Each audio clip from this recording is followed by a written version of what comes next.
This is kind of one of my central practice philosophies. Seeing is believing, but believing is necessary for seeing. If you don't believe in a diagnosis, you're never, ever going to make it.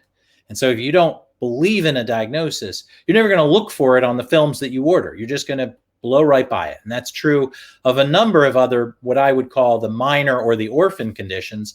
And TOS has kind of become an orphan condition in America today. So most clinicians, they diagnose what they're used to seeing regularly and often skip over the things that are a little bit rarer, what we call in medicine, the zebras instead of the horses. There's an old saying in medicine, when you hear hoofbeats, think horses, not zebras.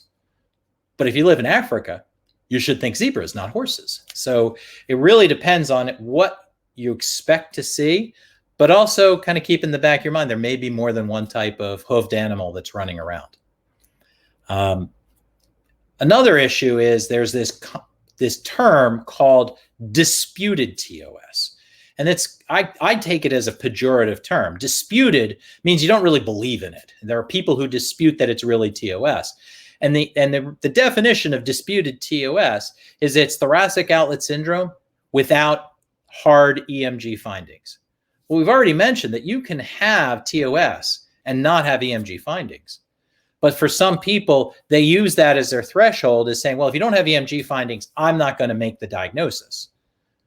Well, making the diagnosis shouldn't be dependent upon one single test if the rest of the tests all support it.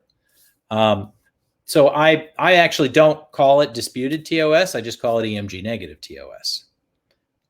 It's really early TOS because you typically start to see EMG findings at the point where you start to get nerve damage that's so bad that the muscles are dying. So where do we go from here?